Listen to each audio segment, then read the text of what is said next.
Spiritualism है क्या? भगवान की पूजा करना वो स्पिरिचुअलिज्म है? ध्यान लगाना क्या वो स्पिरिचुअलिज्म है? या फिर सब कुछ छोड़ के चले जाना वो स्पिरिचुअलिज्म है? मोक्ष की प्राप्ति के लिए कोशिश करना वो स्पिरिचुअलिज्म है? या फिर हम बहुत हार्श वाला बात बोले, समाधि ले लेना टाइप, वो स्पिरिचुअलिज्म है? घर फर्स्ट हाउस, दूसरा घर, तीसरा घर, चौथा घर, 8वां घर, 9वां घर और 12वां घर। क्योंकि जब तक हम इतने सारे घरों की कॉम्बिनेशन नहीं बताएंगे तब तक हमें नहीं पता कि ये स्पिरिचुअलिज्म यानी आध्यात्मिक की तरफ को बढ़ गया है या आदमी या नहीं बढ़ा है, या फिर सच में बढ़ भी पाएगा या नहीं बढ़ पाएगा। स्पिरिचुअलिटी के लिए जाने के लिए, सारी दुनिया के लालच को छोड़ के जाने के लिए करेज चाहिए, पराक्रम का घर, पराक्रम। तीसरा घर। तो 9वां और 12वें को जब हम जोड़ते हैं तो एक तरफ धर्म और एक तरफ डिटैचमेंट। तो डिटैचमेंट और धर्म जब मिलेगा तब जाके स्पिरिचुअलिज्म आएगी। D3 के अंदर अगर हमारे प्लैनेट्स की प्लेसमेंट्स अच्छी पोजीशनिंग में नहीं आती तो हमारे पास शक्ति होने के बाद भी हम उसको इम्प्लीमेंट नहीं कर पाते, तो हम स्पिरिचुअलिज्म चाहें भी तो नहीं कर पाएंगे।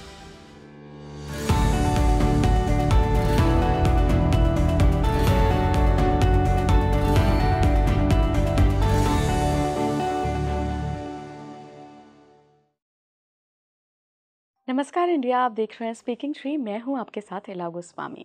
और देखिए, आज हम कुंडली के उन कॉम्बिनेशन के बारे में जानेंगे जो बताते हैं कि आप क्या स्पिरिचुअल बन भी पाएंगे या नहीं, कैसे स्पिरिचुअल बनेंगे, मोक्ष का रास्ता कहाँ से मिलेगा, कुंडली के कौन से ऐसे हाउसेस हैं और कौन से ऐसे ग्रहों के कॉम्बिनेशन हैं जो बताते हैं कि डिवाइन पावर्स आपको मिल सकती हैं या आप स्पिरिचुअलिटी के रास्ते पे ही आगे बढ़ सकते हैं।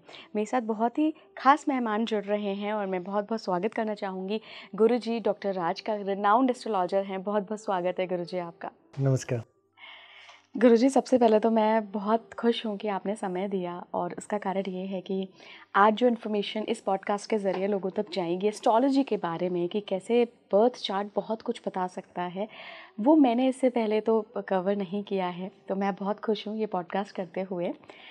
एक सवाल जो मैंने अपने दर्शकों को भी बताया इंट्रोडक्शन में कि spirituality, astrology, mistake science, divine connection, ये सब हम कुंडली से जान सकते हैं।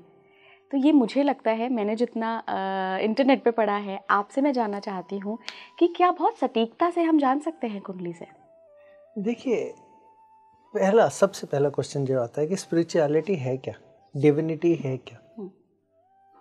अगर आप एस्ट्रोलॉजी को स्पिरिचुअलिटी मानते हैं या फिर मेडिटेशन को मानते हैं या फिर भगवानों में हमारा कहते हैं बहुत ज़्यादा ध्यान आ गया, जिसका हिंदी वर्ड आध्यात्मिक होना होता है स्पिरिचुअलिटी का, तो वो एक बहुत बड़ी एक वास्ट एक्सप्लेनेशन है। राइट। ठीक है, आप ये सवाल एक एस्ट्रोलॉजर से पूछ रहे हैं जो एस्ट्रोलॉजी बैकग्राउंड से आया। ठीक है, हमने एक स्पिरिचुअलिटी और एक चीज़ों के बारे में स्टडी कर ली और उस चीज़ पे चले गए, लेकिन अगर हम इसको बहुत इजी लैंग्वेज में बोलूँ, स्पिरिचुअलिटी एक हायर एनर्जी से कनेक्ट है, और जब हमारे को उस एनर्जी के ऊपर फेथ होता है और जब हम सरेंडर करते हैं तो हमें स्पिरिचुअलिटी अचीव होती है। लेकिन अगर हम जब एस्ट्रोलॉजी और स्पिरिचुअलिटी को देखें, एस्ट्रोलॉजी का मतलब है बीइंग नॉन स्पिरिचुअल, यानी हमें कोई विश्वास नहीं है, क्योंकि अगर हमने अपने आप को सरेंडर किया या हमने अपने आप को उस हायर एनर्जी पे छोड़ दिया तो वो स्पिरिचुअलिज्म आ गई।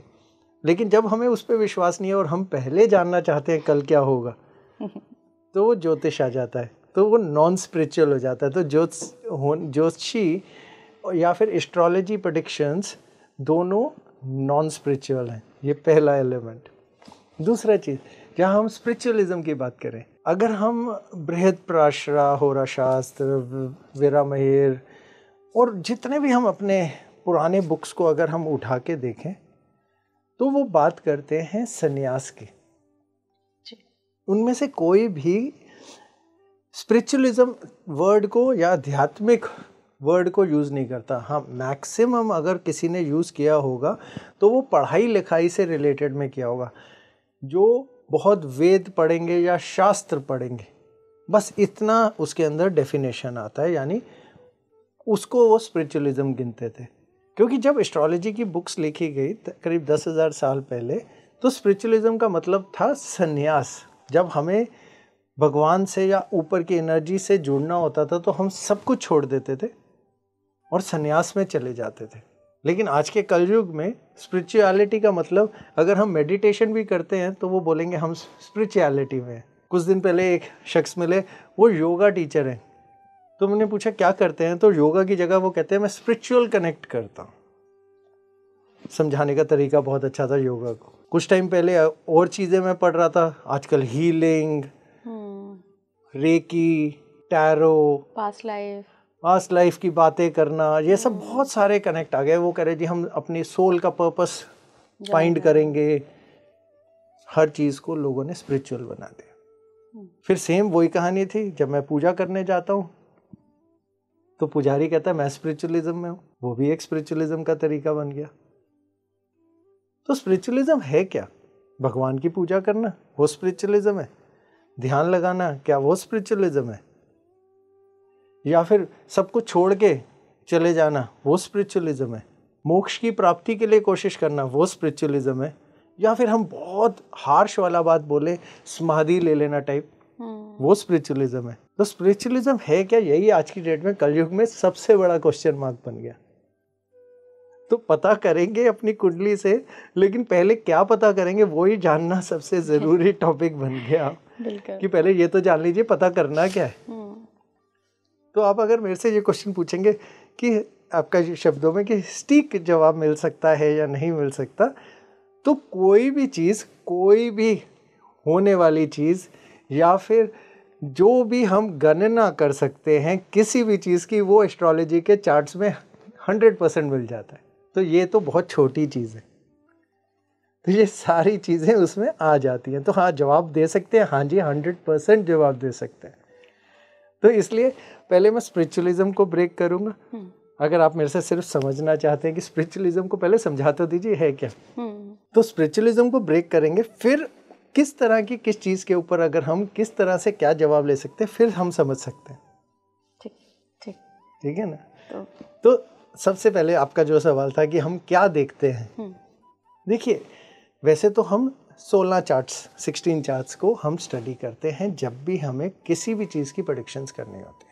किसी भी चीज़ की 16 प्रोमिनेंट चार्ट्स हैं जो मिनिमम चेक करे जाते हैं जब हमें किसी भी चीज़ की प्रेडिक्शन करनी है। जो एक जर्नल आदमी हमसे प्रेडिक्शन लेने आएगा, कम से कम 16 चार्ट खोलने होते हैं जो हमारे को बृहस्पति ने सिखाया उनके वैदिक तरीके के हिसाब से। वैसे तो बहुत आजकल बहुत पॉपुलर चीज़ है कि लोग एक D1 खोलते हैं और सारी चीज़ें बता देते हैं, और आजकल बहुत फ़नी चीज़ चल रही है, 1 महीने में एस्ट्रोलॉजी सीख लीजिए, अपना चार्ट खुद बता दीजिए। अगर ऐसा होता ना तो आप कल डॉक्टर भी बन सकते हैं, किसी का इलाज भी कर सकते हैं। हाँ, यूट्यूब पे सर्जरी वाले वीडियोस भी बहुत वायरल होते हैं, खुद कर लो सर्जरी। तो बस फिर कहानी वहीं की वहीं, आप किसी को मार भी सकते हैं, मरे भी हैं बहुत केसेस। तो ज्योतिष वाला काम अगर आप 1 महीने में सीख के करेंगे, आप किसी न किसी की ज़िंदगी भी खराब करेंगे, ये भी बिल्कुल पक्का है। तो ज्योतिषी यानी एस्ट्रोलॉजी और स्पिरिचुअलिज्म, इन दोनों को हम अलग टॉपिक मान के चलेंगे। पहला चीज़ देखेंगे कैसे, वो एक अलग बात है। तो 16 चार्ट, इन अगर 16 चार्ट की प्रोमिनेंस की बात बोले तो सबसे बड़ा प्रोमिनेंस चार्ट ऑब्वियसली D1 लगन। तो अगर हम लगन के अंदर बोले तो घर कौन कौन से हमारे को देखने हैं, देखिए इसमें भी डिविजन्स आ जाएंगे। सबसे पहले हमने देखना है प्लेसमेंट। ये बड़ा सिंपल कॉन्सेप्ट है एस्ट्रोलॉजी का। सारे एस्ट्रोलॉजर जो बेसिक्स जिन्होंने अगर एकेडमिकली पढ़ा होगा तो प्लेसमेंट, एस्पेक्ट, कंजंक्शन, एक्सचेंज, ये हम बेसिक रूल्स पढ़ते हैं जिससे हमारी एस्ट्रोलॉजी शुरू होती है। तो सबसे पहला एलिमेंट है प्लेसमेंट का, जो हम D1 चार्ट से देखते हैं। जब हमारे घर कौन कौन से देखने हैं, इसके अंदर हम देखेंगे एक घर फर्स्ट हाउस, दूसरा घर, तीसरा घर, चौथा घर, 8वां घर, 9वां घर और 12वां घर। इतने सारे क्योंकि जब तक हम इतने सारे घरों की कॉम्बिनेशन नहीं बताएंगे तब तक हमें नहीं पता कि ये स्पिरिचुअलिज्म यानी आध्यात्मिक की तरफ को बढ़ गया है या आदमी या नहीं बढ़ा है, या फिर सच में बढ़ भी पाएगा या नहीं बढ़ पाएगा।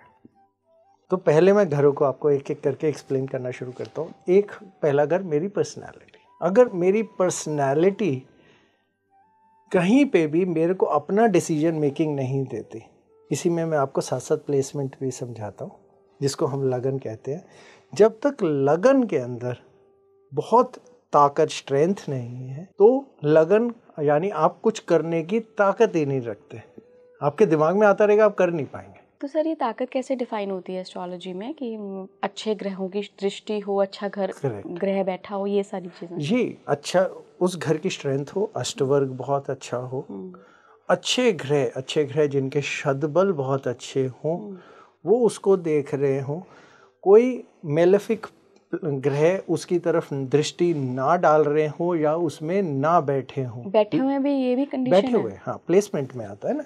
लेकिन अगर आप इसी के सेकंड रूल, जब हम बृहस्पति के रूल को इस पे लागू करते हैं, वो कहते हैं जब सूर्य और चंद्र दोनों ग्रहण योग बना के बैठते हैं, क्योंकि जब सूर्य और चंद्र एक में आएगा तो अमावस्या आ गई, तो अमावस्या उसमें जब बैठते हैं दोनों के दोनों, तब कहीं ना कहीं आपकी अवेकनिंग और स्पिरिचुअलिटी की तरफ को जाने की शुरुआत हो सकती है। ये पहला रूल। लगन यानी मेरी पर्सनालिटी सपोर्ट करेगी तो मेरा कोई इंटरेस्ट आएगा। Second rule, second house. Second house मेरा क्या है? यहाँ से मेरे शब्द आते हैं, तो मैं जो पढ़ता हूँ, जो मैं उसको समझता हूँ, वहीं से मेरी समझ पहली निकलनी शुरू होती है।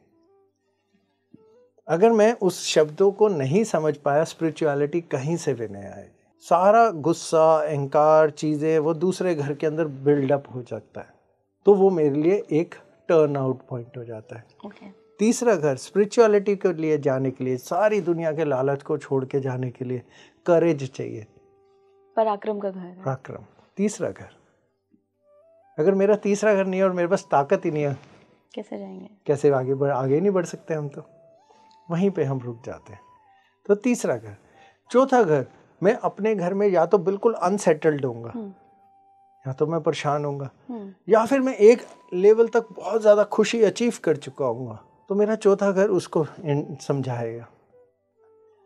आठवां घर, अननोन, हिडन डिजायर्स, अकल्ट तो उसका एक एलिमेंट है, तंत्रा जिसे आप कह रहे हैं, तंत्रा भी उसमें आएगा। लेकिन आठवां घर की अवेकनिंग चाहिए कि मैं वो चीज़ ढूंढना चाहता हूँ जो मेरे को नॉर्मल चीज़ में जगह पे नहीं दिखती। आठवां घर। नौवां घर क्योंकि वो हमारा धर्म का घर है। अब धर्म भी हम दो हिस्सों में डिवाइड करते हैं, रिस्पॉन्सिबिलिटी वाला धर्म जो हमारे को अपने फैमिली के लिए करना है, या वो धर्म जो हम रिलीजन की तरफ को करते हैं। तो ये हमारा लक का हाउस भी है, नाइन्थ हाउस। तो हमारी लक को भी वही जनरेट करता है, तो नाइन्थ हाउस का एक्टिवेशन चाहिए। जुपिटर का घर है, धर्म का ये हो गया। लेकिन इसी का दूसरा घर कौन सा है? 12वां। हम यहाँ काल पुरुष कुंडली के हिसाब से चल रहे हैं, तो 9वां और 12वें को जब हम जोड़ते हैं तो एक तरफ धर्म और एक तरफ डिटैचमेंट, क्योंकि 12वां घर लॉस और डिटैचमेंट का है। तो डिटैचमेंट भी चाहिए। जब स्पिरिचुअलिज्म में जा रहे हैं तो हमारे आसपास की जितने वर्ल्डली डिज़ायर्स हैं, जिनके हमारे तरफ इंक्लिनेशन है, या जिनके साथ हम जुड़े हुए हैं, रिश्तों के साथ, चीज़ों के, कहीं ना कहीं हमें उनसे भी थोड़ी देर के लिए टूटना पड़ता है। तो 12वां घर में, तो ये इसका D1 का कॉम्बिनेशन आता है। अभी आपको मैंने बोला था तीसरा घर पराक्रम, करेज, उसी का जब हम एक्सटेंशन लेके जाते हैं तो दृश्य का चार्ट आता है D3। D3 के अंदर अगर हमारे प्लैनेट्स की प्लेसमेंट्स अच्छी पोजीशनिंग में नहीं आती तो हमारे पास शक्ति होने के बाद भी हम उसको इम्प्लीमेंट नहीं कर पाते, तो हम स्पिरिचुअलिज्म चाहें भी तो नहीं कर पाएंगे। तो D3 चार्ट बहुत इंपॉर्टेंट हो जाता है अगर हम स्पिरिचुअलिटी, डिवाइन कनेक्शन ये सब देख रहे हैं। स्पेशली इसमें हम मून और सन को देखते हैं D3 में। जब तक सन और मून D3 के अंदर अच्छी प्लेसमेंट्स में लेके नहीं जाएंगे तब तक ये हमें पूरी तरह स्टेबल नहीं होने देंगे। अच्छी प्लेसमेंट से मतलब क्या होता है सर कि अच्छे सही मित्र राशि में बैठी हूँ, मित्र घरों में बैठे हूँ, ऐसा? करेक्ट। देखिए, मित्र ग्रह तो एक एलिमेंट हो गया। जैसे हम कहते हैं 6, 8, 12 में हुए तो नेगेटिव घरों में आ गए। तो ये इनका एक सिंपल एलिमेंट है। फिर मैं अब जैसे मून तो किसी को भी दुश्मन नहीं मानता, लेकिन फिर भी एक ऐसे उसमें आ जाए जैसे मंगल की उसमें राशि में आ जाए तो वो 8वें में स्कॉर्पियो में आते ही नीच का हो जाता है, तो वो वीक प्लेसमेंट्स हो गए। लेकिन कोइंसिडेंटली मून जब बहुत वीक प्लेसमेंट यानी अपने नीच पॉइंट के अंदर सबसे ज़्यादा डेबिलिटेशन पॉइंट में जाता है या फिर अपने हाईएस्ट पॉइंट में जाता है टॉरस में, जहाँ पे उच्च का जाके लगता है, ये 2 पॉइंट होते हैं जहाँ स्पिरिचुअलिटी का ट्रिगर पॉइंट आता है, एक्शन पॉइंट। नहीं तो एक्शन ही नहीं आएगा। तो पहली चीज़ तो हमें ये समझना है, क्योंकि D1 का मतलब है हमारा प्रोमिसेस। तो हमारे चार्ट में प्रॉमिस है कि हम स्पिरिचुअलिटी करेंगे, करना सब चाहते हैं। हर आदमी आज की डेट में बोलता है, हर आदमी आते ही ना सबसे पहला क्वेश्चन हमसे आजकल बड़ा कॉमन क्वेश्चन हो गया है, बड़ा स्ट्रेंज क्वेश्चन है वो आके, अगर मैं इंग्लिश में बोलूँ, what is my purpose of life, am I spiritual और नॉट। अब पर्पस ऑफ लाइफ, सबसे पहले अगर लाइफ वर्ड यूज किया तो सबसे पहले आपका पर्पस ऑफ लाइफ एक ही है, प्लीज जी अपनी जिंदगी जी लीजिए। अब जीने के लिए आए हैं या यही सवाल पूछने आए हैं? फिर दूसरा सवाल आजकल ना बड़ा कॉमन सा आने लग गया, नर्क और स्वर्ग में हम अच्छे कर्म करना चाहते हैं, आगे मोक्ष और स्वर्ग में जाएंगे, तो अगर जी ऐसा हो सकता है? और मेरे पास एक ही बड़ा सीधा सा जवाब आता है कि जो वहाँ गए उनमें से एक ने भी आज तक मेरे से बात नहीं करी और मैं अभी नहीं गया हूँ, तो प्लीज उसके बारे में कुछ मत पूछिए, आज के बारे में जहाँ आप हैं उसको पूछिए। तो ये स्पिरिचुअलिज्म अगर हम डिफाइन करें कलयुग के हिसाब से, तो मैं कहूँगा बहुत भटकाने का टॉपिक है। इसने बहुत सारे इन्फ्लुएंसर्स बना दिए। सर एक्चुअली फोमो क्रिएट हो गया है। पहले हमें ये फोमो था कि मेरा बच्चा इंजीनियर बन पाएगा नहीं बन पाएगा, डॉक्टर बन पाएगा नहीं बन पाएगा, IAS IPS, तो जाके एस्ट्रोलॉजर को वो पूछते थे। अब सब में एक फोमो आ गया है कि यार हर कोई स्पिरिचुअलिटी की बात कर रहा है, हर कोई कह रहा है कि मेरा तो डिवाइन के साथ कनेक्शन है, तो मैं हूँ नहीं हूँ ये तो पता कर लूँ। फिर अगला सवाल, डिवाइन, ये एक ना डिवाइन, अब आपको ना मैं एस्ट्रोलॉजी का एक छोटा सा बेसिक 2 मिनट का आपको मैं समझाता हूँ कि भगवान है कहाँ। सवाल बहुत ज़रूरी है। चलो मेरे को उस हायर एनर्जी या उस भगवान या जो भी आप नाम देना चाहते हैं, मैं उससे कनेक्ट करना चाहता हूँ। मेरा अगला सवाल है कहाँ। हमें तो बचपन में पढ़ाया गया था कि कण कण में भगवान है, यहाँ बैठ के ध्यान लगा लो। अब कण कण को अगर हम थोड़ा इजी कर देते हैं समझने के लिए, कि भगवान अगर किसी को भी आज तक मिले तो वो अपने अंदर मिले। बिल्कुल। तो जिसने अपने आप को समझा उसने अपना पर्पस इन लाइफ को समझ लिया। फिर क्वेश्चन आता है हम क्या समझे अपने बारे में, कैसे समझे अपने बारे में। देखिए होता क्या है, आप एक अंधेरे कमरे में हैं जब हम स्पिरिचुअलिज्म की जर्नी पे निकलते हैं, तो बिल्कुल अंधेरा रास्ता है। उस रास्ते पे हम चलना शुरू करते हैं इधर उधर हाथ लगा लगा के। हमें कुछ नहीं पता, ना दिख रहा है, ना स्मेल है, ना सुनाई देता है, ना हम किसी से कुछ बोल सकते हैं, तो हम कुछ सोच भी नहीं पा रहे होते। अब जो मैंने आपको एक्सप्रेशन दी ना, ये एक्सप्रेशन है केतु। मेरा तो सर ही नहीं है, केतु तो सिर्फ बॉडी है, तो मैं सोच नहीं सकता। आंखें मेरे पास है नहीं, मेरे को कुछ दिख नहीं रहा। स्मेल मेरे पास है नहीं क्योंकि मेरे पास नोज़ नहीं है। मैं सुन मैं सकता नहीं, कान नहीं है। बोल के मैं किसी को कुछ नहीं बता सकता मैं क्या देख रहा हूँ या क्या फील कर रहा हूँ। तो मैं क्या हूँ? केतु हूँ। तो स्पिरिचुअलिज्म कहाँ से आई? केतु से। तो स्पिरिचुअलिज्म बेसिकली केतु। तो सर फिर D3 में आप मेनली सन एंड मून की पोजीशन क्यों देख रहे, केतु की क्यों नहीं? हाँ, बहुत ये तो परफेक्ट क्वेश्चन पूछ रहे हैं आप। देखिए होता क्या है, मैं एक बहुत बार बोलता हूँ कि नॉर्मली क्या होता है, मैं ना बहुत सारे सेमिनार्स करता हूँ, I have done in 32 countries और चीज़ें। तो क्या होता है, जो लोग आते हैं ना वो सुनते हैं और चले जाते हैं। जो कोई क्वेश्चन भी पूछते हैं ना बहुत डर के पूछते हैं। अच्छा, क्योंकि बुरा ना लग जाए। तो कोई क्वेश्चन भी बहुत डर के पूछते हैं, चाहे आप जितना मर्जी इनकरेज कर लो। Why I love podcast, the reason क्या होता है, आप सवाल पूछते हैं तो कम से कम ऑडियंस को पता चल जाता है क्या चीज़ आती है इन चीज़ों को लेके। नहीं तो ये मिसकंसेप्शंस, ये भ्रमित चीज़ें बहुत परेशान करती हैं, क्योंकि सवाल बहुत हैं, जवाब नहीं मिलते। तो ये सन और मून जो अभी आपने मेरे से पूछा ना, इसका पॉइंट बड़ा सिंपल है। सन हमारा है क्या? सूर्य है क्या? हमारी आत्मा का कारक। मून क्या है? मेरे इमोशंस। तो आत्मा ने तो आपको जवाब दे दिया कि ये कर लेना चाहिए, लेकिन उस टाइम मेरे इमोशंस मेरा साथ नहीं दे रहे, तो मैं ठीक चीज को भी करने के लिए मेरा मन नहीं करेगा। तो आत्मा और मन बहुत जरूरी है जब मेरे को डिसीजन लेना है। इसीलिए वैदिक एस्ट्रोलॉजी चंद्र के ऊपर है कि हमारा अगर मन नहीं करेगा हम कुछ नहीं करेंगे। मन अच्छा करेगा तो हम बड़े से बड़ा रिस्क भी ले लेंगे, चाहे हमें पता है हम गलत काम कर रहे हैं। तो चंद्र और मून इसलिए सबसे पहला एलिमेंट हमेशा माना जाएगा।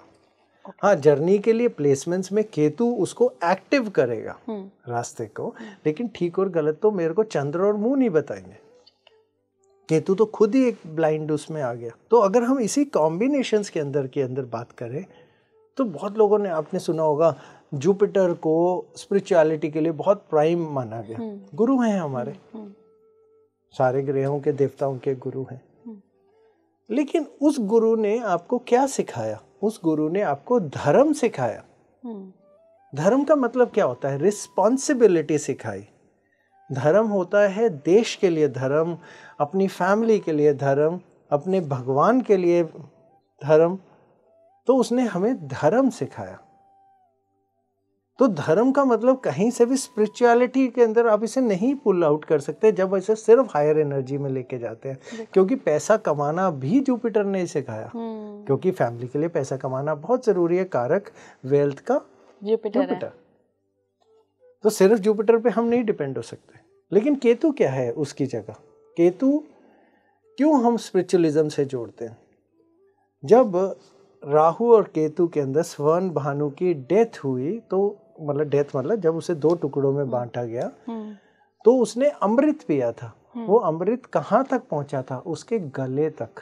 तो जब विष्णु भगवान ने मोहिनी रूप में जब वो थे, तो उन्होंने जब उनका गला काटा था, स्वर्ण भानु का 2 टुकड़े करे थे, तो मृत रूप के अंदर बॉडी धड़ से अलग होके वो ऋषि अत्रि के आश्रम में गिरी थी, जो ब्रह्मा जी के मानस पुत्र या सप्त ऋषि में से एक आते हैं। उन्होंने उसको रिवाइव किया, यानी फिर से जिंदा किया, या ऑलमोस्ट मर गया था तो उसको बचाया। तो जब तक बचाया वो वहाँ रहा। कहाँ रहा? ऋषि अत्रि के साथ में, जो खुद एक स्पिरिचुअलिटी के खुद सबसे बड़े बेंचमार्क में आते हैं। तो केतु ने अपनी पूरी की पूरी जो वापस लाइफ में आने का पर्पस ही स्पिरिचुअलिटी देखा, पहला चीज। दूसरा चीज, केतु पर्टिकुलर प्रतीक आता है डिटैचमेंट का। क्यों?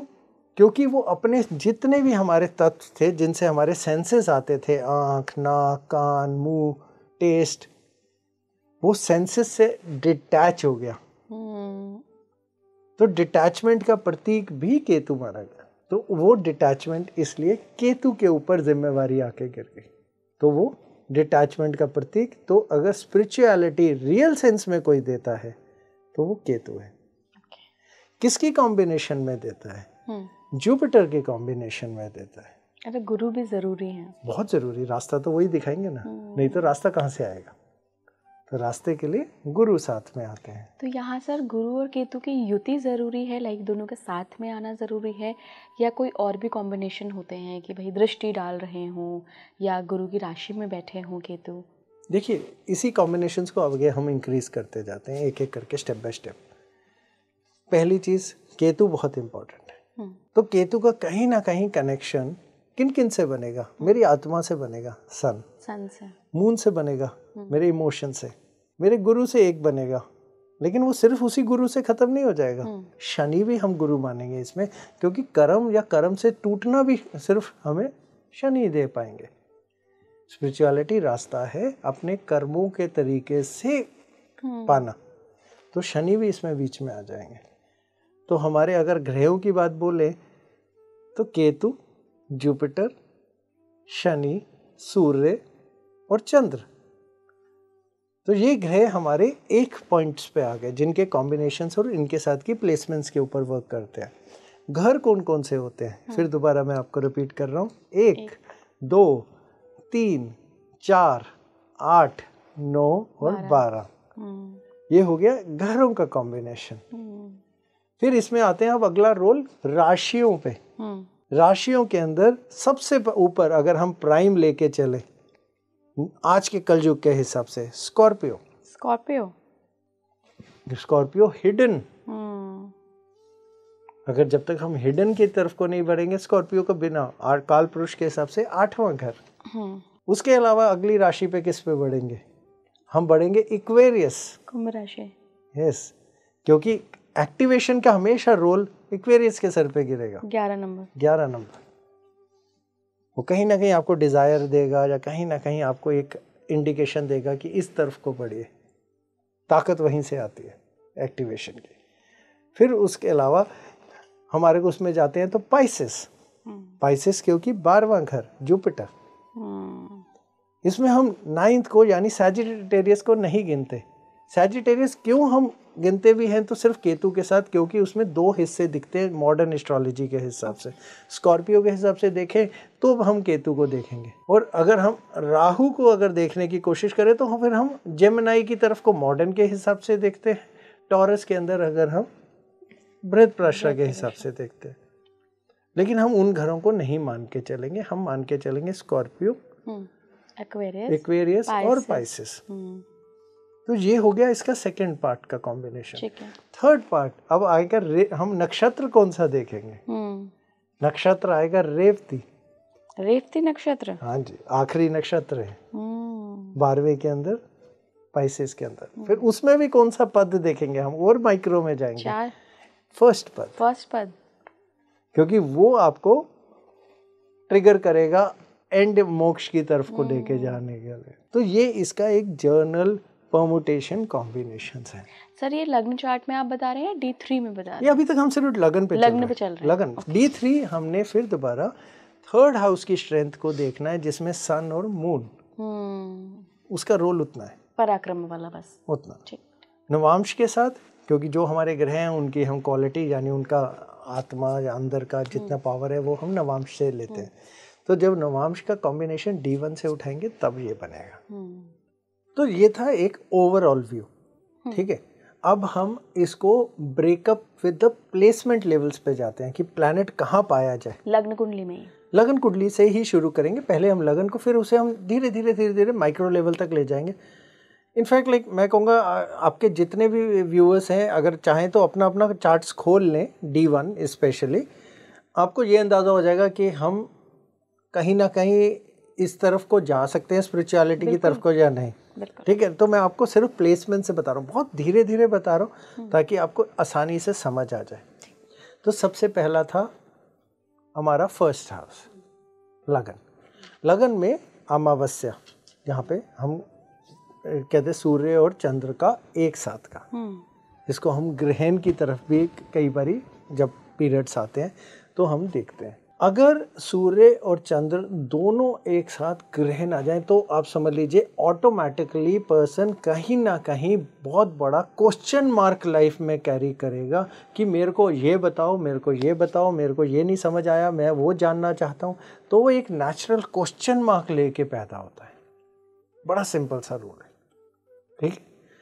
फिर उसी की जगह अगर हम चले जाएं कि अगर समझिए जुपिटर की राशि आ गई वहाँ पे, यानी समझ लीजिए सैजिटेरियस आ गई वहाँ पे, या मीन लग्न हो गया। हाँ, मीन तो चलो हम फिर डीप की तरफ को ले जाएंगे, एग्जाम्पल देते हैं। चलो मीन भी आप उसमें मान के चल लीजिए, और साथ में कहीं पे जुपिटर खुद भी उसमें आ गया, लगन में ही आ गया।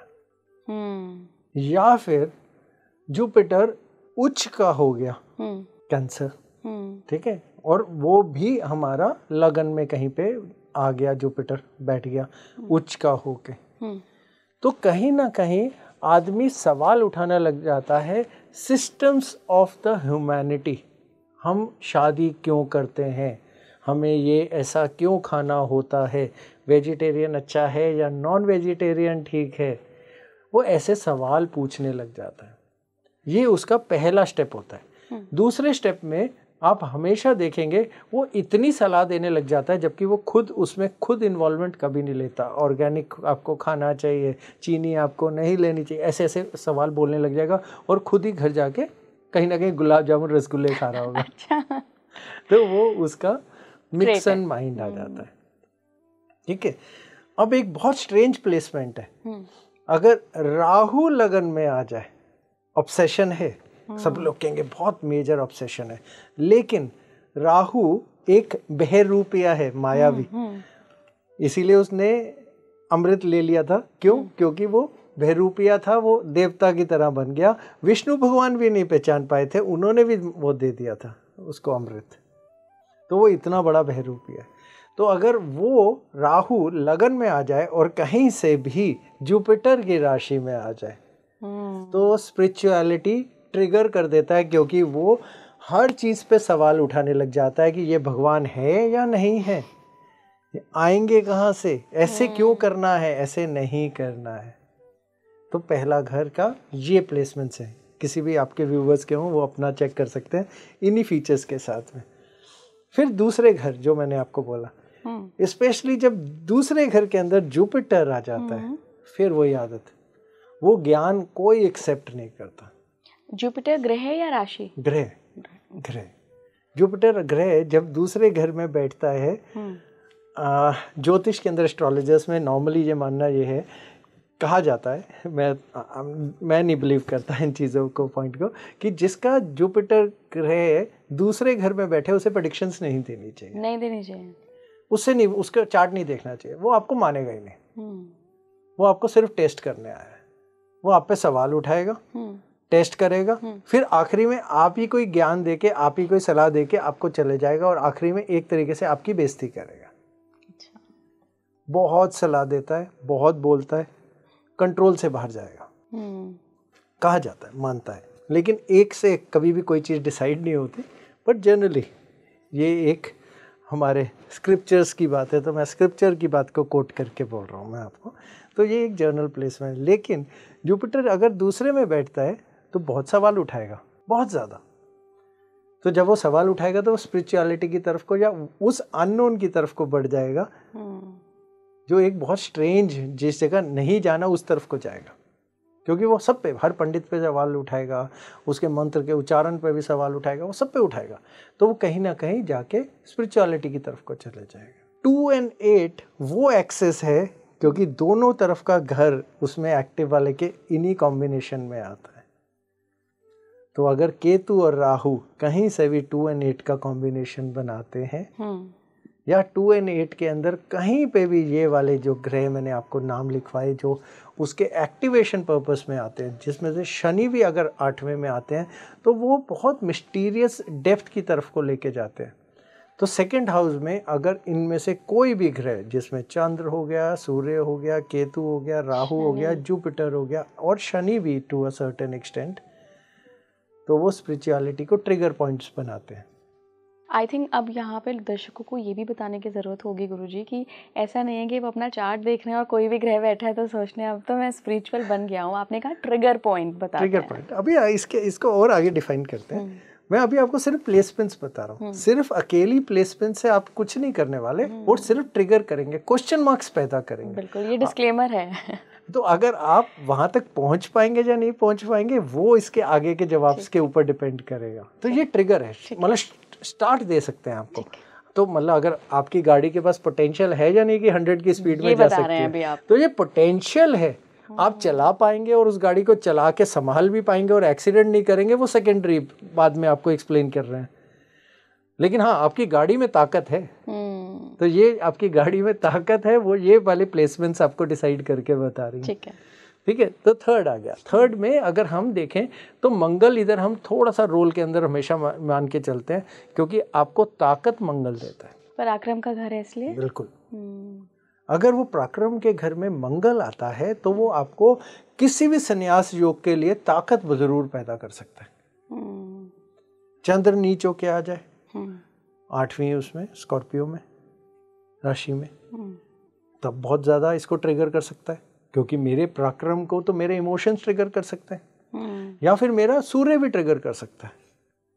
यहाँ पे हमारा जुपिटर का रोल थोड़ा कम हो जाता है, लेकिन राहु केतु का फिर से रोल आ जाता है, क्योंकि वो 9वें घर का एक्सेस है, तीसरा और 9वां। करेक्ट। तो जुपिटर का रोल सिर्फ इसमें इतना आता है कि वो अपने 7वें एस्पेक्ट से 9वें घर को देखेगा। ओके, उसका रोल थोड़ा कम हो जाता है, लेकिन इतना ही आता है। क्योंकि जुपिटर की जो अपनी क्वालिटी ये है कि वो जिस घर में बैठता है वो उसको एक्सपेंशन कर देता है, एक्सपेंशन। तो वो पराक्रम को एक्सपेंशन यानी बड़े लेवल पे खींच करवा सकता है, बस उसका इतना ही रोल आता है। लेकिन वो सही रास्ते पे है, गलत पे है, नहीं है, स्पिरिचुअलिटी पे, वहाँ पे ट्रिगर पॉइंट्स का बहुत बड़ा रोल नहीं प्ले करता वो। ठीक है। फिर इसी के अगले पॉइंट पे अगर हम आ जाते हैं, 8वां घर, चौथा घर पहले, सॉरी अगर मैंने बीच में लेके चले तो चौथा घर मेरा खुशियों का घर है। मैं स्पिरिचुअलिज्म कब लेता हूँ, मेरे पास सिर्फ असलियत के हिसाब से देखें तो 2 पॉइंट होते हैं। जब मैं बहुत परेशान हो जाऊंगा, उदास हो जाऊंगा, मैं सब कुछ छोड़ना चाहूँगा, या फिर मैं बहुत खुश होऊंगा और मैं कुछ जानना चाहूँगा। बीच वाले तो सिर्फ सब नकली हैं, वो आजकल रोज इंटरनेट भरा पड़ा है ज्ञान देने वालों के लिए, तो बीच वाले तो सब नकली हैं। क्योंकि वो तो सिर्फ कुछ नहीं है, तो एक चीज़ चल रही है तो हम भी उसी स्यूडो चीज़ के अंदर हम भी जंप करेंगे, लेकिन बाकी बीच का कोई मीनिंग नहीं है। तो या तो बहुत परेशान या फिर बहुत खुश, चौथा घर बताता है। इसका रोल सिर्फ इतने में आके ख़त्म हो जाता है, क्योंकि ये किसी भी नेक्सस को ट्रिगर नहीं करता एक्सिस के अंदर में। क्यों? क्योंकि अगर करता भी है तो वो सिर्फ जुपिटर से करता है। क्यों? क्योंकि रीज़न बड़ा सिंपल है, वो 12वें घर को देखेगा उस टाइम, 9वीं दृष्टि से। बाकी कोई प्लैनेट यहाँ पर शनि होगा तो परेशान ही करेगा, लेकिन वो कोल्डनेस पैदा कर देगा, स्पिरिचुअलिज्म नहीं डालेगा। केतु कर देगा, परेशान बहुत करेगा, लेकिन वो डिटैचमेंट चीज़ों से, दुनियादारी से दूर नहीं लेके जाएगा, दुनियादारी के अंदर ही परेशान करता रहेगा। क्योंकि राहु जाके आपके इमेजिनेशन आपके 10वें में बैठा है, तो वहीं का वहीं वो करेगा। चंद्र बैठेगा तो वो माँ का घर है, तो वैसे कूल लेवल पे चले जाएगा, तो उसको तो इमोशनल अटैचमेंट्स बहुत ज़्यादा बढ़ जाएंगे। सूर्य बैठ जाएगा तो वो ईगो पैदा कर देगा। तो ग्रहों की बहुत बड़ी स्थिति इस जगह पे इतनी ज़्यादा मैटर नहीं करेगी, लेकिन दृष्टियों की बहुत ज़्यादा करेगी। तो फिर सर हम 4th हाउस रख क्यों रहे हैं इसमें? क्योंकि या तो बहुत खुशी या फिर बहुत उदासी, 2 चीज़ों में से एक चीज़ तो चौथे नहीं देनी है। अच्छा। तो हाँ, अब 10वें में बैठ के गुरु से देखेगा, ट्रिगर करेगा।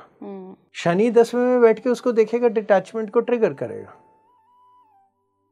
तो वहां से ये दृष्टि के ट्रिगर देगा, प्लेसमेंट के ट्रिगर कम देगा, और जुपिटर का तो बिल्कुल ही नहीं देगा। क्योंकि अगर जुपिटर केंद्र में बैठता है तो केंद्र आदित्यपति दोष लगता है उसे, तो अपने घर को कोई बेनिफिट तो देगा नहीं देगा।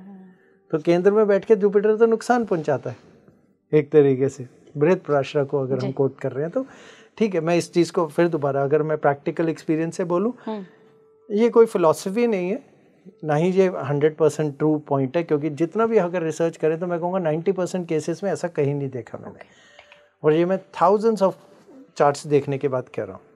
मेरे अपने हाथ से 1 लाख से ऊपर चार्ट निकल चुके होंगे, बट इसके अंदर ये वाली चीज़ को मैं नहीं मानता, केंद्र आदित्यपति दोष को।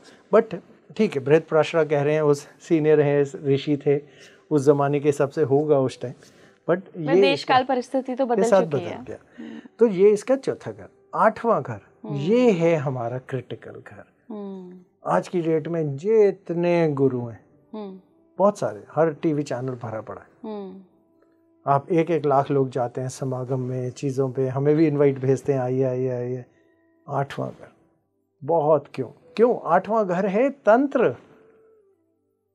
तंत्र क्या है? सवाल भगवान के ऊपर। कहीं ना कहीं हम अपने तरीके, सारे के सारे एस्ट्रोलॉजर वहीं के वहीं 8वें घर को कहीं ना कहीं पे आ जाते हैं। क्यों? क्योंकि हम हर 5 मिनट के बाद आपको एक उपाय देंगे। सॉरी, आप सब देख सकते हैं, मेरे पास एक भी कुछ नहीं पहन रखा है।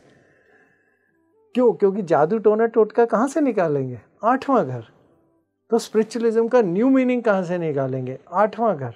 8वें घर का एक्टिवेशन, हर चीज़ के ऊपर सवाल उठाना, हिडन डिज़ायर, हिडन नॉलेज की तरफ को जाना, क्या ठीक क्या गलत सबको उल्टी तरफ से लेके देखना।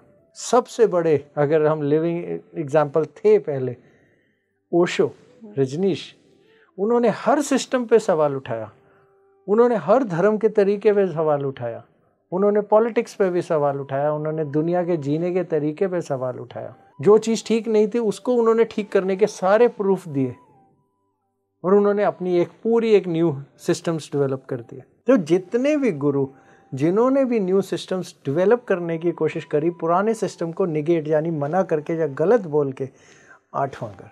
तो 8वें घर में जैसे ही ग्रहों का बहुत ज़्यादा कंसंट्रेशन हो गया और इनमें से जो स्पिरिचुअलिटी वाले हैं ये हो गए, तो कहीं ना कहीं वहाँ पे स्पिरिचुअलिटी एंगल जो मॉडर्न वाला वहाँ से लॉन्च हो गया। यानी सूर्य, चंद्र, केतु, बृहस्पति, शनि, मंगल को भी ले रहे हैं आप इसमें? इसमें तो हम 8वें घर में तो किसी भी ग्रह को ले लेंगे, किसी भी ग्रह को ले लेंगे। क्यों? क्योंकि वो एक्टिवेशन पॉइंट्स बना रहा है। बुध तो बहुत जरूरी, क्योंकि बोलने की जितने मॉडर्न गुरु है वो समझाएंगे कैसे अगर बुध नहीं होगा तो। उनको तो समझाने की ताकत चाहिए, तभी तो वो 1 लाख 2 लाख लोगों को एक साथ बिठा के समझाएंगे, अपने नए ख्याल, अपनी नई चीजें समझा के आ जाते हैं।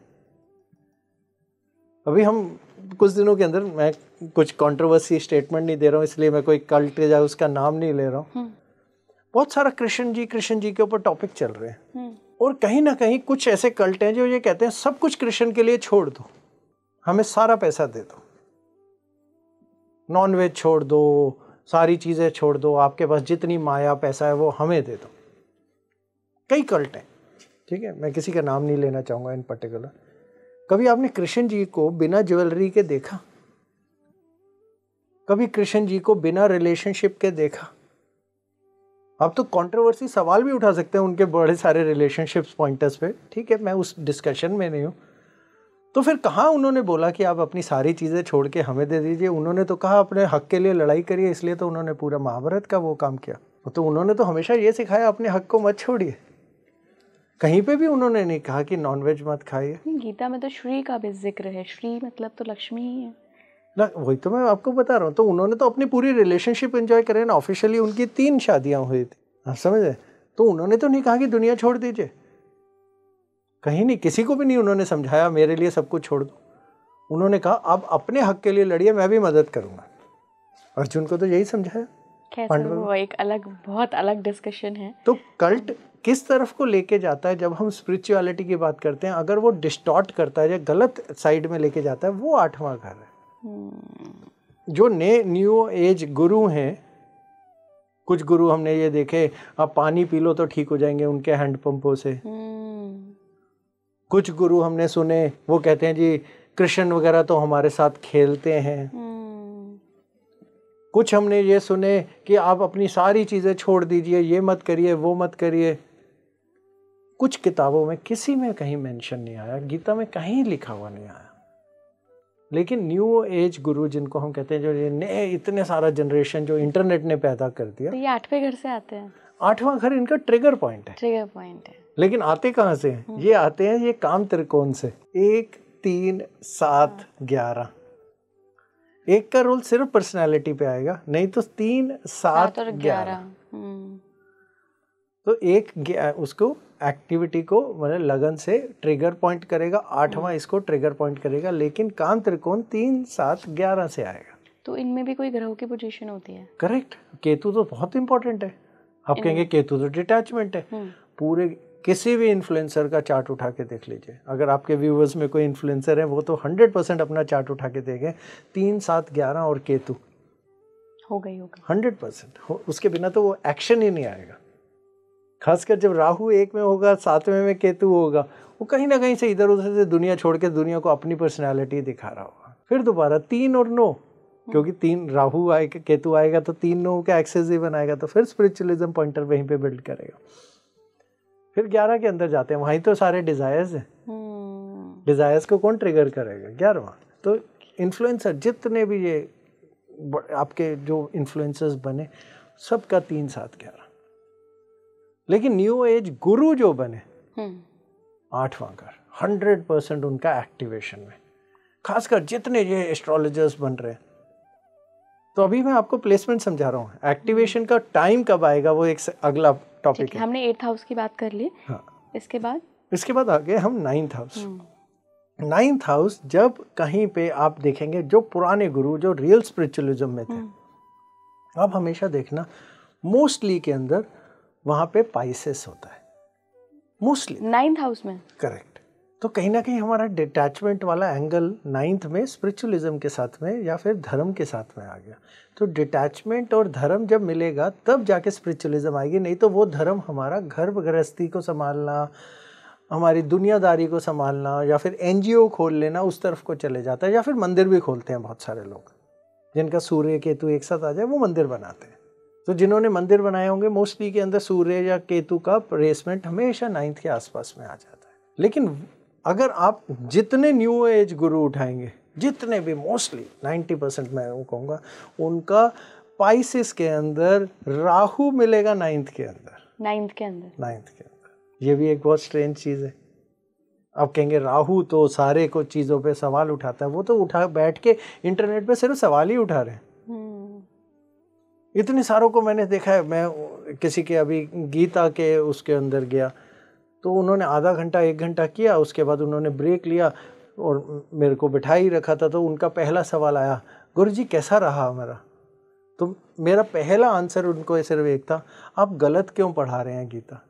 तो उन्होंने अपनी बात को घुमाने के लिए ये समझाया, गीता तो एक पूरा ग्रंथ है, हर आदमी अपने नज़रिए से देखता है, मैं अपना नज़रिया समझा रहा हूँ। तो उन्होंने ये राहु को इस्तेमाल किया अपने इमेजिनेशन को दौड़ाने में, और उस इमेजिनेशन से उन्होंने अपनी इमेजिनेशन लोगों को सिखाई। वो ठीक और गलत की परिभाषा में नहीं आता है। आपके दिमाग में देख के उनको चल रहा होगा इनका पक्का 9th हाउस में राहु और पाइसेस का कॉम्बिनेशन। देखिए, मैं जब सोच रहा था ना, मैं तो उसको पूरी प्लेसमेंट लेवल पे देखते हैं, एक एस्पेक्ट से या एक चीज़ से। अब कितने लोगों का राहु में पितृदोष सबसे कॉमन चीज़ बोली जाती है। जिसका 9वें घर में राहु आ जाए वो उसको पितृदोष है, सीधा सा एलिमेंट है। तो अगर आपने पितृदोष है तो इसका मतलब क्या सारे के सारे लोग स्पिरिचुअलिटी में जा रहे हैं जिनको पितृदोष लगा हुआ है? नहीं।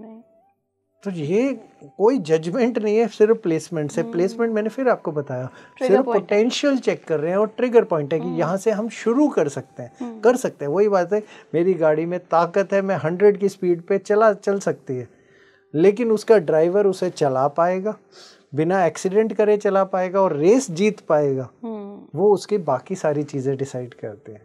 तो 9th हाउस क्योंकि जुपिटर का घर माना गया, कहीं ना कहीं ये हमारे धर्म से रिलेटेड माना गया, स्पिरिचुअलिटी धर्म मिक्स करा जाता है, तो इसलिए 9th हाउस। और इसके बाद अगर हम सीधा जंप करें तो 12th हाउस। तो 12th हाउस के अंदर क्यों हम मानते हैं? क्योंकि 12th house is the house of losses, easy detachment. जब हम कोई चीज़ गवाते हैं या फिर हम बहुत दूर की चीज़ के लिए ध्यान हमारा भटकता है, अगेन स्पिरिचुअलिटी, जब हम बहुत दूर की चीज़, that's where the meaning of 12th house goes.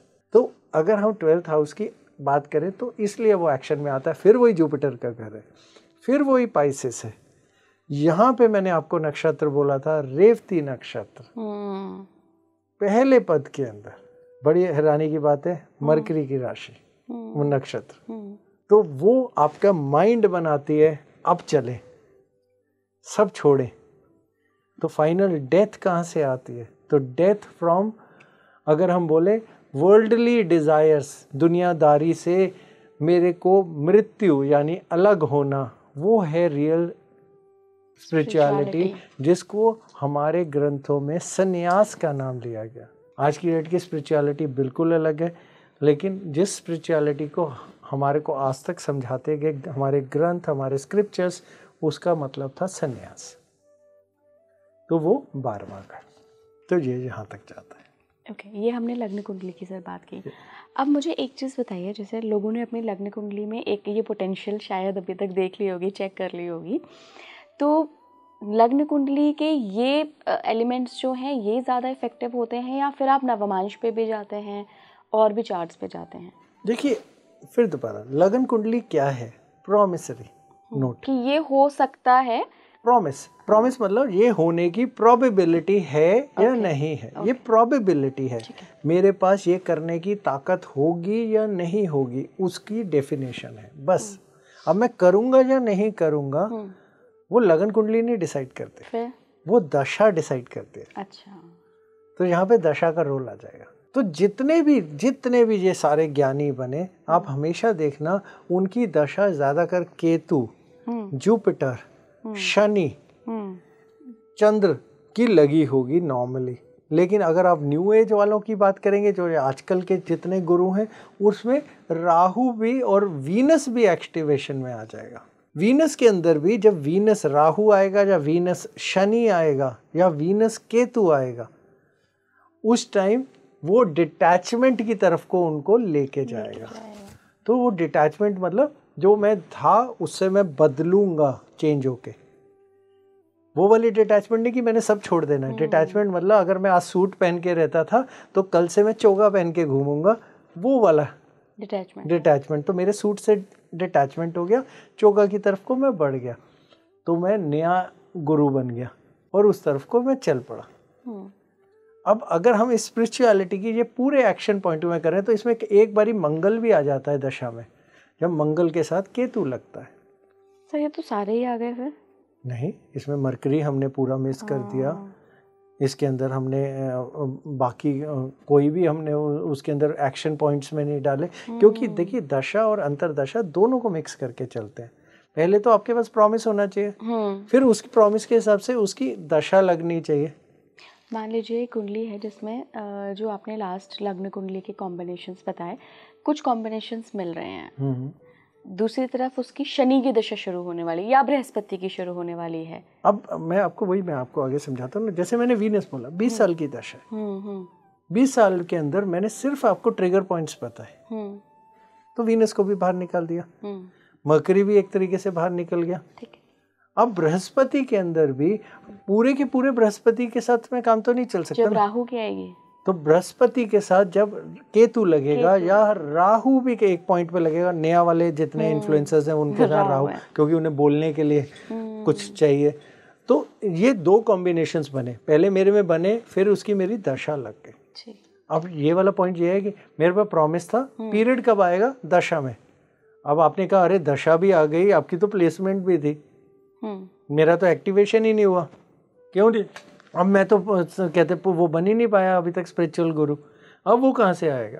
तो वहाँ पे भगवान की कोरियर सर्विस है, ट्रांजिट्स, गोचर। तो गोचर भी तो ठीक जगह बैठना चाहिए। उनमें क्या होता है? अब गोचर किसका लगेगा? जब इन्हीं घरों के अंदर फिर दोबारा हमारा केतु का सबसे पहला गोचर को देखा जाएगा, दूसरा गोचर देखा जाएगा हमारे बृहस्पति का। अगर हम सिर्फ इन दो गोचरों की बात करें, बृहस्पति हमारे 1 साल और केतु हमारे 18 महीने, 1.5 साल, तो चांसेस इन्हीं गोचरों के लगना उन्हीं दशा के अंदर और उन्हीं की अंतरदशा में लगने के अंदर फिर दोबारा जाके वो वाला कॉम्बिनेशंस बनता है। तो जब तक वो ट्रिगर पॉइंट्स नहीं पूरे इस्टेब्लिश होंगे तब तक आप वो 100 की पोटेंशियल वाली गाड़ी चलाना शुरू नहीं करोगे। तब तक आपके अंदर इच्छाएं हैं, जागती रहेंगी, करने के लिए आप बोलते रहेंगे। जैसे आजकल रोज़ सवाल उठाया जाता है कि मैं क्यों आया हूँ धरती पे। बड़ा सिंपल है, आप जीने आए हो, जी लो ना। नहीं, वो सवाल उठाते रहेंगे। अब उनको बोलिए कि आपने सवाल उठा लिया, चलो ठीक है, आप अपनी प्लेट में जो आपका सबसे फेवरेट खाना खा रहे हैं आधा उठा के किसी को दे दीजिए। एक दिन मजबूरी में दे देगा, दूसरे दिन नहीं देगा, तो उसको कुछ नहीं पता। लेकिन जब तक वो डिटैचमेंट लेके खुद किसी के हाथ में नहीं देगा तो उसको क्या नहीं मिला? Purpose of life. Purpose of life क्या ट्रिगर करता है? साथ में आपके हालात यानी दशा, फिर उसके लिए आपकी ताकत और आपका पूरी उसको पूरा करने की शक्ति यानी पहला, तीसरा, तो वो उसको ट्रिगर करेगा, एलिमेंट को एक्टिवेशन की तरफ को ले जाके कि मैं करना शुरू करता हूँ। अगर मैंने करना शुरू किया तभी मैं कहीं पे पहुँचूंगा। तो सोचेंगे बहुत सारे, बोलेंगे बहुत सारे, लेकिन असली में शुरू करके किसी डायरेक्शन की तरफ को पहुँचने वाले बहुत कम होंगे। गुरुजी, हमने कॉम्बिनेशंस पे बात कर ली लग्न कुंडली की सारे, क्या इसमें कोई ऐसा भी कॉम्बिनेशन होता है जैसे आजकल हम देख रहे हैं कि सिद्धियों की बहुत बात होती है कि पास्ट बता देंगे, प्रेजेंट बता दे रहे हैं, फ्यूचर बता दे रहे हैं, इनका भी कोई योग होता है क्या लग्न कुंडली में? देखिए, ये योग ना बहुत सिंपल है, बहुत आराम से दिखता है, बहुत आराम से। इसमें 8वां और 12वें का काम है। 8वां और 12वां बहुत सिंपल, 8वां और 12वां। क्या और क्या? छोटा सा अगर इसका पार्ट देखेंगे तो दूसरे की तरफ को भी लैंड अप करता है। ओके। 8वां घर अगर आपका एक्टिवेट हो गया, जैसे ओशो के 5 ग्रह थे 8वें घर में, ओके, तो उनका बहुत एक्टिव था। शनि भी थे, मरकरी भी थे, 5 ग्रह वहां जाके बैठ गए थे। तो जब 8वां घर एक्टिवेट हो गया तो वो तंत्रा का घर है, एक तरीके से समझ लीजिए, ऑकल्ट और अननोन का। तो आप एक्सपेरिमेंट करने लग जाते हैं शक्तियों से या फिर सिस्टम से। आप सिस्टम पे सवाल उठाने लग जाते हैं। और उस टाइम ये जितनी आप मान्यताएं सुनते हैं, एक किसी का मैं सुन रहा था, वो कहते हैं जी हम तो जो इंद्र के कहते हैं उसमें जितनी अप्सराएं थी हम उन्हीं को सिद्ध कर लेते हैं।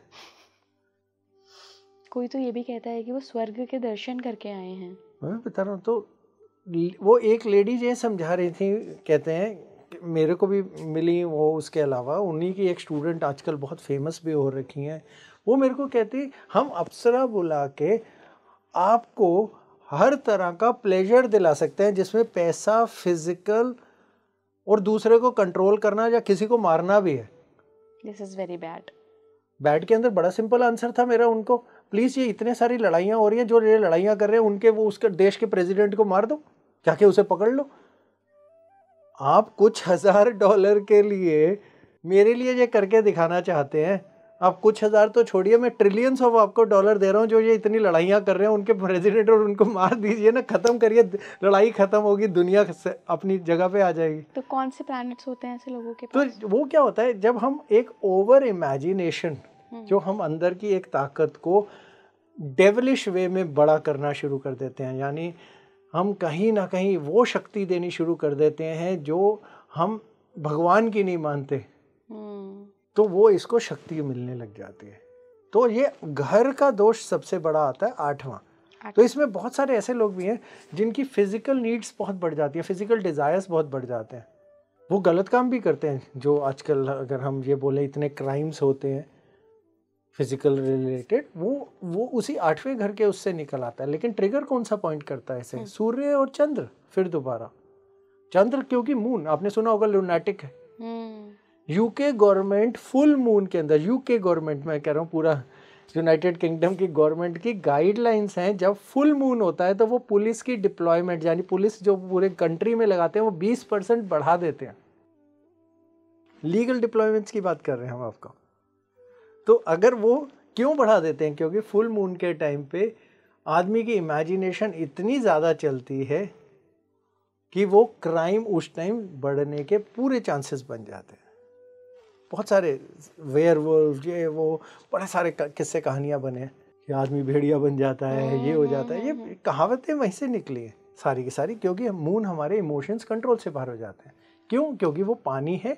साइंस की बात बोलें, फुल मून के टाइम पे पानी का जो पूरा लेवल होता है वो बहुत हाई हो जाता है, सीज वगैरह में एनर्जीज इतनी होती है मून, तो वो एनर्जी हमारे को ट्रिगर करती है। तो 8वें में सन एंड अगर मून आ गया, मून 12वें भी इसके कारण बनता है। 12वें का मून भी इसका कारण है। मून अगर नीच होके केंद्रम योग, केंद्रम क्या होता है कि जब मून से एक घर आगे एक घर पीछे कोई ग्रह ना हो, चंद्र के ऊपर, नीच वाले चंद्र के ऊपर किसी भी ग्रह की दृष्टि ना आ रही हो, जिसमें से राहु केतु को छोड़ दिया जाता है, किसी भी ग्रह की दृष्टि ना आ रही हो और एक घर आगे एक घर पीछे कोई ना हो, तो केंद्रम दोष लगता है। केंद्रम दोष का मतलब है आदमी की ओवर इमेजिनेशन पावर्स। जब वो ओवर इमेजिनेशन पावर्स हैं, हम ओवर इमेजिनेशन पावर को जब हम ट्रिगर करते हैं और जब 8वां घर उसके साथ में पूरी उसको शक्ति देने की ताकत रखता है, खासकर उसमें अगर सूर्य जैसा ग्रह आ जाए या कोई ताकत देने वाला ग्रह उसके साथ आ जाए पराक्रम देने के लिए, तो वो कहीं ना कहीं वो उन शक्तियों को बुलावा दे देते हैं या उस पे सवाल उठा देते हैं जो उनको ये सारी चीज़ों के बारे में ताकत या इच्छाएं या फिर इस तरफ को जोड़ने की चीज़ें प्रदान करती हैं। तो ये सिद्धियाँ वाकई में होती हैं सर? अब सिद्धियों के नाम अगर हम लें तो ऐसा अगर बोले काला जादू होता है, मैं कहूँगा हाँ होता है। काला जादू है क्या? बहुत सिंपल तरीके से साइंस से समझा लेते हैं। नज़र लगना आपको तो सभी को ही पता है, सबको पता है। तो नज़र लगना क्या है? जब हमने अपनी नेगेटिव सोच को किसी के ऊपर को फेंक दिया अपनी नज़रों से, तो वैसे ही मैंने अपनी पूरी नेगेटिव एनर्जी अपने अंदर इकट्ठी करी और किसी पे फेंक दिया, तो वो काला जादू हो जाता है। तो मेरे को नेगेटिविटी उस पे फेंकी तो काला जादू हो गया। अब अगर हमें आप बोले ये सारी सिद्धियों की, तो मैंने सारी नेगेटिव एनर्जियों को अपनी तरफ इकट्ठा किया और कहीं ना कहीं अगर आपकी एनर्जी वीक है तो मैंने आपको कंट्रोल करने की कोशिश करी, तो मैंने आपके बारे में जान भी लिया। गुरुजी, सिद्धि के बारे में मेरा जो जानने का पर्पस था ना, मैं उत्तराखंड में एक बाबा से मिली थी। तो उनके पास कुछ चमत्कार था। वो कोई ना काला जादू कर रहे थे, ना वो कोई किसी का नुकसान कर रहे थे, बट वो अगर हाथ भी रख दें तो इंसान ठीक हो जाता था। और ये मैंने खुद अपनी आंखों से देखा है। मैं इसमें कोई भी मिलावट नहीं कर रही हूँ सवाल के लिए, मैंने खुद ये देखा है। तो ये तो एक पॉजिटिव चीज़ है। और ऐसे कई ऋषि मुनि हिमालय पे आज भी तपस्या कर रहे हैं जिनके पास वो पावर्स हैं, और कई लोगों के एनकाउंटर हुए हैं। तो ऐसे लोगों के भी क्या ये चंद्र दोष या सन 8वें में या कोई पराक्रम का ग्रह 8वें में होता है? अगर आप बोलेंगे मेरे हुए, मैं कहूँगा मेरे तो बहुत सारे हुए। मैं अगर आपको एक बहुत इंटरेस्टिंग सा एक छोटा सा किस्सा सुनाता हूँ। ऋषिकेश के पास में एक आश्रम था, मेरे को वहाँ पे लेके जाया गया और कहते हैं यहाँ शाम को आप अखाड़े में कुश्ती देखेंगे। आश्रम में कुश्ती करते थे वही ऋषि शाम को, बहुत तगड़े, अच्छे 6 फुट 2 इंच 5 इंच वाले पे बॉडी में बहुत तगड़े। शाम के टाइम पे मेरे को वहाँ पे बिठा दिया गया। कहते आप बैठिए, आप देखिए, अब यहाँ पे कुश्ती होगी, आप कुश्ती देखिए। ऐसे में कुश्ती में क्या देखना है? कहते आप बैठिए, आप देखिए, आपको दिखाएंगे। उन्होंने आग जलाई, ठंड का टाइम था, सारा कुछ है। थोड़ी देर में कुश्ती में एक पहलवान आता है अकेला अखाड़े में। पूरा एक सर्कल बनाया गया था, सर्कल के ऊपर उन्होंने बहुत सारे पत्थर चीज़ें काफ़ी कुछ जोड़ रखे थे। अकेला आता है और थोड़ी देर के बाद कहते हैं कुश्ती शुरू।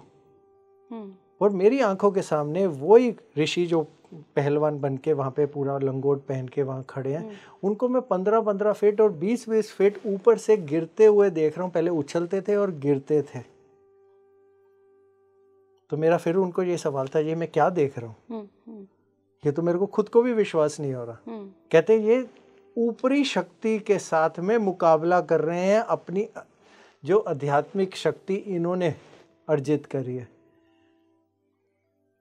जो जीतेगा या उसके मुकाबला कर पाएगा वो अगला चैप्टर या अगले कोर्स के लिए अपने आप को वो कर लेगा रेडी। अब ये मैंने अपनी आंखों से देखा, आप समझ रहे हैं? मैं तो आपको अपनी आंखों देखी बता रहा हूँ, सुनी सुनाई नहीं बता रहा हूँ।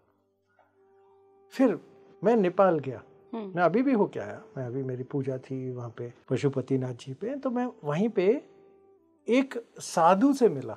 उनके पीछे वहीं पे क्रिमेशन ग्राउंड है, वहीं पे अर्थी वगैरह वहीं पे जलाई जाती है पशुपतिनाथ जी के पीछे।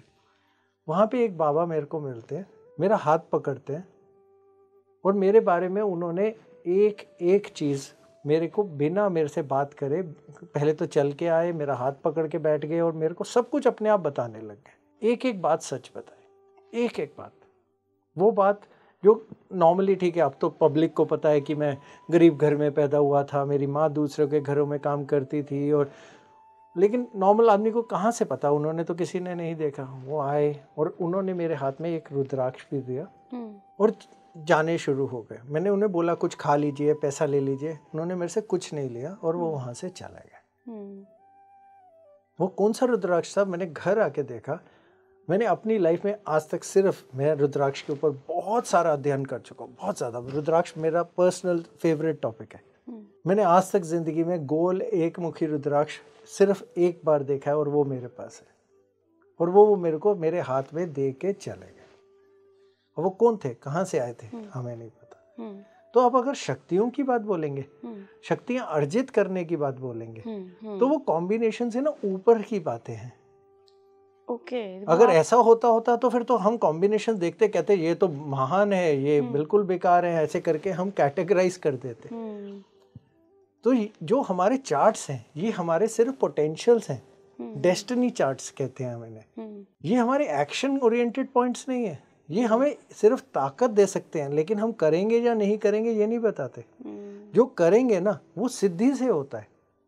सिद्धि की कॉम्बिनेशन इन्हीं सब चीज़ों से निकलती है। लेकिन जिनको सिद्धि लगती है ना, उनके तो हम चार्ट्स भी नहीं समझ सकते, क्योंकि सब उनके कंट्रोलर उन्हीं के हिसाब से बोलते हैं। आपने बहुत सारे सिद्धियों के ज्ञाताओं के नाम सुने होंगे। रावण के, उसने अपने बेटे के लिए 11वें घर में ही सारे प्लैनेट इकट्ठे कर दिए। ये सारी सिद्धियों की बात बोलेंगे। जो इनकी सिद्धियाँ होती हैं उनको हम नहीं समझ सकते। हम इतने बड़े भगवान नहीं हो गए कि हम समझ लेंगे उन्हें। नहीं, मैं कोई इस ताकत ऐसी रखता हूँ। हाँ, लेकिन अगर आप बोलेंगे शक्तियाँ होती हैं, हाँ होती हैं, आज तक हम पढ़ते आए हैं, हम देखते आए हैं, पॉजिटिव भी होती हैं, नेगेटिव भी होती हैं। जो ये न्यू एज गुरु हैं, मैं इनको हमेशा कहता हूँ ये मेंटलिस्ट हैं। आपने एक टर्म सुनी होगी, बहुत कॉमन यूज होती है, आप गूगल पे सर्च करके देखिएगा, मेंटलिस्ट। राइट। वो आपके सामने आपसे दो चीज़ें की बात करेंगे, तीसरा आपके बारे में हर चीज़ बता देते हैं। तो ये साइंस नहीं है, ये लॉजिकल स्टडी है। बहुत सारे हमारे पीछे के वही हुए, मैं फिर नाम नहीं लेना चाहूँगा, हाथ हिलाते थे, उनके हाथ में विभूति आ जाती थी, पूरा पूरा मटका भर देते थे, हाथ निकाल, कोई कहते हैं जादू था, कोई कहते थे असली था, मानने वाले उनको भगवान मानते हैं, कई नहीं मानने वाले उनको नकली मानते हैं। अगर कोई मेरे से पूछता है, मैं कहता हूँ हाँ वो भगवान थे। क्यों? क्योंकि जब वो मरे अपने साथ क्या ले गए? कुछ नहीं। लेकिन इतने स्कूल खोल गए, इतने हॉस्पिटल खोल गए, अपनी पूरी सिटी का विकास कर गए, पता नहीं कितनों को नौकरी दिला गए, इतना ही बहुत है ना। ले गए तो कुछ भी नहीं गए ना, एक शरीर था वो भी खत्म हो गया, तो क्या फर्क पड़ा? जो मर्जी करते होंगे, क्या खा लिया होगा, कितना सोना खा लिया होगा, लेकिन कितनों को दे गए, तो वो भगवान थे बस सिर्फ इसी कारण से। तो सेम यही जो आपने मेरे को सिद्धि और शक्तियों की बात बोली है, ये चार्ट्स नहीं बताते। चार्ट हमारा सिर्फ ट्रिगर या स्टार्टिंग पॉइंट बताते हैं, अचीवमेंट्स नहीं बताते। अगर अचीवमेंट पहले ही पता होती तो कृष्ण जी को तो पता होता ना अर्जुन लड़ेगा या नहीं लड़ेगा, समझाने की क्या जरूरत थी? गीता आती ही नहीं कभी। तो पता किसी को भी नहीं है, भगवान को भी नहीं पता आप क्या कर्म करेंगे या क्या एक्शन करेंगे। ये फ्री विल है, वो फ्री विल है। तो जिन्होंने सिद्धियां प्राप्त करी उनको हमारा ऑब्वियसली नमस्कार है, क्योंकि हम उनके तो इतने से हिस्सा भी कन भी नहीं लगते। जो हमने नॉलेज अर्जित करी या इकट्ठी करी, ये किताबी नॉलेज है। प्रैक्टिकल के अंदर तो हमने सिर्फ लाखों के चार्ट्स स्टडी करे ये समझने के लिए कि दुनिया में कैसे क्या चीज़ हो सकती है, बस सिर्फ इतना। होगी या नहीं होगी वो आपकी फ्री विल डिसाइड करती है। मैं हमेशा बार बार एग्जांपल देता हूँ। मैं आपको बोलूँ आपके चार्ट में बहुत लंबी लाइफ है, कल जाके आप हाईवे पे खड़े हो जाए, क्या चार्ट्स आएंगे आपकी लाइफ को बचाने के लिए? फ्री विल है वो फ्री विल है। तो जो होना है वो आपकी फ्री विल ने डिसाइड करना है। चार्ट सिर्फ पोटेंशियल कहते हैं कि आप कोई स्टूपिड चीज़ नहीं करेंगे तो आपके पास एक लंबी लाइफ मिल जाएगी, बस सिर्फ वो एक पोटेंशियल बताते हैं। तो ये सिद्धियां जो हैं ये पोटेंशियल से बहुत ऊपर है। आप उन्हें बोलिए करण पे साचने, ठीक है। अगर आप मेरे से किताबी नॉलेज पूछना चाहेंगे मैं बता दूंगा, सिद्ध करने का तरीका पूछना चाहेंगे, ठीक है हमने पढ़ाई करी है, हमें आता है, क्योंकि सिर्फ हमने पढ़ाई में देखा है, करा है नहीं। अब वो मैंने बताया कि उनसे मैं मिला जिनकी शिक्षा इस टाइम बहुत फेमस हो रखी है, जो वो कहती है हम अप्सराएं सिद्ध कर लेते हैं। ठीक है भाई, कर लेते हैं। अगर आपने कर लिया और आपने, वो कहते हैं कि आपको जो वेल्थ चाहिए हम दे देंगे, जो चाहिए, तो इसका मतलब आपने सिद्ध करिए, आपके पास जो वेल्थ चाहिए आपके पास भी तो होनी चाहिए ना। आप खुद तो बिल गेट्स ही होगे ना। चलो नहीं भी हो तो आपने कम से कम नहीं तो लाखों लोगों की जिंदगियों में पैसा तो रोज एक अटैची निकालते होगे, रोज कम से कम 10-20 लाख तो ऐसे ही बांट देते होगे। फिर आप मेरे से क्यों मांग रहे हो? आप मेरे से क्यों कह रहे हो कुछ $1000 दे दो तो हम आपके लिए जो पैसा चाहिए पैदा कर देंगे? अब तो दुनिया में बांट रहे होने चाहिए थे। फिर आप कह रहे हो मैं किसी को भी आपके लिए मार दूंगी, और मैं कह रहा हूँ चलो मार दो ना, इतनी जो लड़ाइयाँ कर रहे हैं इनको मार दो, आपको तो गवर्नमेंट्स मिल के ट्रिलियंस देंगी, बर्बादी होनी बंद हो जाएगी दुनिया की। इतने जो बेचारे मर रहे हैं वो मरने बंद हो जाएंगे, उनको नहीं मारेंगे। अच्छा, पर इनकी कुंडली में कौन सा ग्रह होता है जो दोष लगाता है? एक ही ग्रह है जो ये नए चीजें, राहु। इसमें कोई रीजन, कोई डाउट नहीं है। जब राहु का बोलबाला होता है वो इतनी बड़ी इमेजिनेशन लेवल पैदा कर देता है जिसको हम सच मानना शुरू कर देते हैं। अगर हम सच के जेन्युइन हिस्से होते हैं जिसमें हम 9वां घर और 12वें घर को गिनते हैं, उस टाइम हम सरेंडर और एक्सेप्टेंस में जाते हैं। क्वेश्चंस और दूसरों से बिजनेस करने पे नहीं जाते। उस टाइम हम गायब हो जाते हैं, क्योंकि हम अपनी खुद की पहचान को खत्म करके हम उस ऊपरी ताकत के अंदर लीन हो जाते हैं। वो स्पिरिचुअलिज्म होती है। आगे चलते हैं हम अपनी ही कुंडली पे सर। इसके बाद हमने लग्न कुंडली की बात कर ली, इसके बाद कौन सा मेन चार्ट है जो इम्पोर्टेंट रखता है? देखिए, लगन कुंडली, नवांश कुंडली, D3 कुंडली, फिर मैं कहूँगा कहते भाव चलित कुंडली कि उस टाइम हमारा क्या हालात बन रहे हैं, उस टाइम क्या है, वो भाव चलित कुंडली, और उसके अलावा हमारी दशा, और उसके अलावा हमारी ट्रांजिट। ये सारी कॉम्बिनेशंस के ऊपर हम वर्क करते हैं। ये हमें पोटेंशियल देते हैं, अचीवमेंट्स हमारे कर्म देते हैं, और किस लेवल तक हम जाएंगे वो सिर्फ हमारे कर्म डिसाइड करते हैं। क्योंकि कर्म के हम 3 हिस्से मानते हैं इधर। यहाँ पे हमारा 5वां घर, पहला घर और 9वां घर, 3 घर हमारे एक्टिवेट होते हैं। 5वां घर हमारे प्रारब्ध कर्म, जो हम लेके पैदा हुए, जो मैं आपको समझा रहा हूँ, अगर हमारी कुंडली में ग्रह यहाँ बैठ के। दूसरा घर क्रियामन कर्म, यानी जो हम अपने एक्शन से कर्म करते हैं, इमेजिनेशन से नहीं, एक्शन से, वो क्रियामन। और फिर जब 9th हाउस की एक्टिवेशन में जाते हैं तो संचित कर्म, जो हमने पीछे से लाए, कितने भोग लिए, कितने खर्च कर लिए, कितने इकट्ठे कर लिए, उनको जब हम संचित यानी इकट्ठा कर लेते हैं तो 9th हाउस। तो ये इसका पूरा pattern of journey of life है। तो 9th हाउस अगर स्पिरिचुअलिज्म बोले तो सिर्फ 9th एंड 12th। लेकिन अगर आप आज के हिसाब से, स्पिरिचुअल गुरुओं के हिसाब से, या फिर जो बहुत फेमस पर्सनालिटीज़ हो रहे हैं जिनके बहुत बड़े बड़े लाखों फॉलोअर्स हैं, उनके हिसाब से बोले तो 1, 2, 3, 4, 8, 9 और 12, और ये सारे ग्रहों का कॉम्बिनेशन आ जाता है। अब इसमें मैंने अगर छोड़े थे तो वीनस और मरकरी छोड़े थे। मरकरी भी कैसे छोड़ दें, बोलने की ताकत तो मरकरी ने ही देनी है ना, तो ये गुरु बैठ के पूरे दिन तो बोलते ही हैं ना, तो इनकी ताकत आई मरकरी से। तो ये दिखावे कितने करते हैं, जगह जगह पे तो शॉप्स खुली हुई हैं, ड्रेस डिज़ाइनर्स इनके साथ काम करते हैं, बड़ी बड़ी गाड़ियों में घूमना होता है, बड़े बड़े शोज़ ऑर्गेनाइज करने होते हैं, तो वीनस के बिना कैसे कर लेंगे। तो सारी चीज़ों की अगर हम पूरक बोलें तो सारी प्लैनेट्स की कॉम्बिनेशन बना के न्यू एज गुरु बनते हैं, जो सिर्फ लोगों से अटेंशन सीख करते हैं, और वो कहीं ना कहीं इन्फ्लुएंसर्स हैं, कई ऑफलाइन इन्फ्लुएंसर हैं, कई ऑनलाइन इन्फ्लुएंसर हैं, और इनका काम सिर्फ सपने बेचना है। और असली अध्यात्म वाला कौन है? 9 और 12 वाला? 9 और 12 वाला आपको कहीं पे भी चैनलों पे नहीं मिलता, वो गायब हो जाता है, क्योंकि वो लीन हो जाता है। उसको अपनी पहचान को ख़त्म करना होता है, वो स्पिरिचुअलिटी है। जब हम अपने आप को मिटा देते हैं और उस शक्ति में अपने आप को विलीन कर देते हैं, वो स्पिरिचुअलिटी है। जब हम उससे जुड़ जाते हैं, आपने सुना होगा जिस डाली पे फल लगता है वो झुक जाती है, और जो झुक जाएगी और फल लग गया होगा उसको पहचान की कोई ज़रूरत नहीं है, क्योंकि दुनिया उसको पहचानने लग जाती है। बिल्कुल बिल्कुल बिल्कुल। तो चैनलों पे, टीवी पे, कहीं पे भी ये वाले गुरु नहीं मिलते हैं, 9 और 12 वाले, वो गायब हो जाते हैं। हाँ, वो जैसे मैंने अभी आपको बताया, मैं यहाँ गया, कोई मेरे से अटैच हुए, या कहीं अचानक सामने आ गए, या आपने बताया, आप गए, आपने देखा, क्या वो टीवी चैनल पे प्रोग्राम कर करके लोगों को बता रहे हैं? उनके पास शक्ति है, वो वलीन हो गए हैं, वो सच में उससे जुड़ चुके हैं। वो जो अर्पण कर रहे हैं वो दूसरे में बांट रहे हैं। आपसे ये नहीं कह रहे अपना घर बार बेच के हमारे को दे दो, 15 मंदिर बना दो। वो ये नहीं कह रहे कि हमने पब्लिक को दिखाने के लिए खाना महंगा बेचना है, किताबें बेचनी है, ऐसा कुछ नहीं कह रहे। वो उन्होंने जो शक्ति अर्जित करी वो लोगों में बांट रहे हैं, वहाँ फल लग चुका है। बिल्कुल बिल्कुल, वो 9 और 12 है। बिल्कुल बिल्कुल गुरुजी, काफ़ी सारी चीज़ें आज आपने मतलब एक पॉडकास्ट में बता दी हैं। आई होप कि लोगों को बहुत आइडिया लग गया होगा कि उनकी कुंडली में कैसे कॉम्बिनेशन बैठे हैं, ये न्यू एज गुरु वाले हैं, इन्फ्लुएंसर वाले हैं, या फिर असली अध्यात्म वाले हैं, जो 9 और 12 का कॉम्बिनेशन आपने बताया। बहुत बहुत धन्यवाद गुरुजी जुड़ने के लिए। Thank you. आप जुड़े रहिए स्पीकिंग ट्री के साथ। कैसा लगा आपको ये पॉडकास्ट? एक बहुत नए तरीके का कंटेंट आज हमने कवर किया है, मुझे कमेंट बॉक्स में आप ज़रूर बताइएगा। नमस्कार।